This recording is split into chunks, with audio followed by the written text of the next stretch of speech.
Le président Macky Sall doit accepter l'idée qu'il ne restera pas éternellement au pouvoir. L'hypothèse d'un troisième mandat est inenvisageable. C'est ainsi.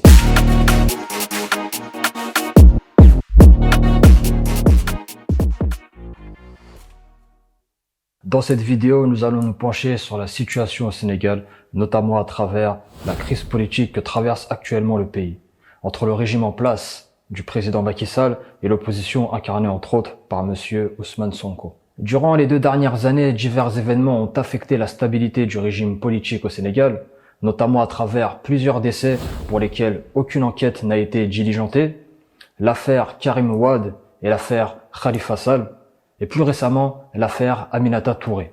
Mais l'élément déclencheur est survenu il y a quelques jours à l'annonce de la condamnation du futur candidat à la présidence à 2 ans ferme d'emprisonnement pour corruption de la jeunesse après avoir été acquitté pour le viol et menace de mort dans l'affaire Adji Sarr. Comment interpréter ce soulèvement du peuple sénégalais? Le peuple sénégalais étant réputé pour être pacifique, profondément ancré dans ses valeurs telles que la teranga, l'hospitalité, le partage, le respect, la tolérance, se trouve aujourd'hui contraint d'exprimer sa colère, son opposition face à la trajectoire politique que prend son pays. Par cette condamnation synonyme d'inéligibilité du candidat favori dans cette course à la présidentielle, c'est le droit démocratique de toute une nation qui est bafoué. Le courroux, l'héritisme de cette jeunesse est totalement légitime.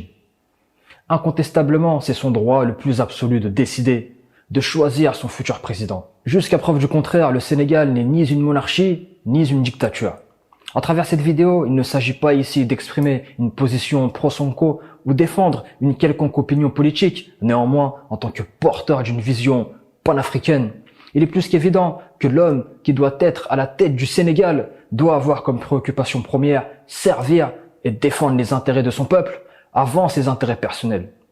Et si c'est ce critère qui anime viscéralement l'ambition politique de M. Sonko et son parti le PASTEF, si ces promesses sont en adéquation avec ses actes, alors il est du devoir pour tout Sénégalais d'être derrière lui et de le soutenir dans la concrétisation de ce projet.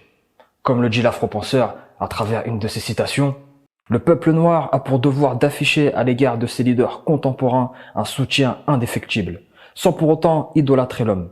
Tout être est voué à disparaître, la cause, elle, est éternelle. Le président Macky Sall doit accepter l'idée qu'il ne restera pas éternellement au pouvoir. L'hypothèse d'un troisième mandat est inenvisageable. C'est ainsi. D'autres l'ont précédé et d'autres lui succéderont, inéluctablement. Et manifestement, au vu des sondages, le peuple sénégalais nous laisse présager son futur choix.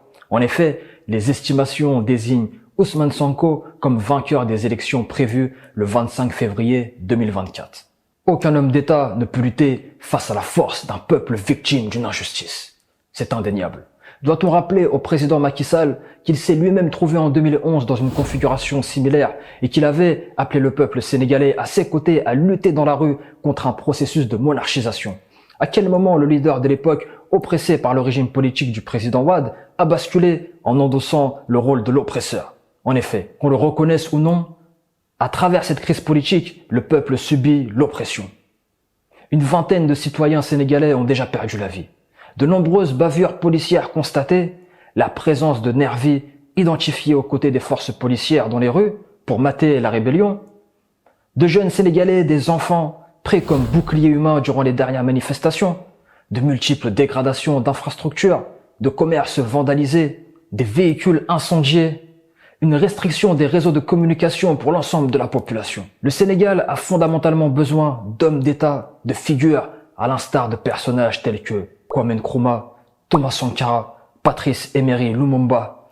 Des hommes intègres à toute épreuve, plaçant au cœur de leur engagement, de leur combat, le bien-être du peuple et la souveraineté totale de leur État. Au vu de l'application de ces restrictions du réseau Internet, des réseaux sociaux, il est d'autant plus important pour nous, jeunes issus de la diaspora, de dénoncer, de relayer, de partager cette situation.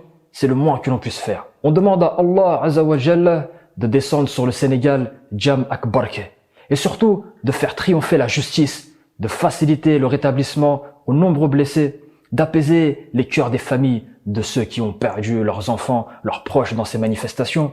Que le tout miséricordieux, le juste par excellence, les compte parmi les martyrs, car ils sont morts au nom de la liberté et de la souveraineté de leur pays. incontestablement, ils resteront à jamais gravés dans les cœurs du peuple sénégalais, du peuple africain. Free Sénégal. Black Spirit.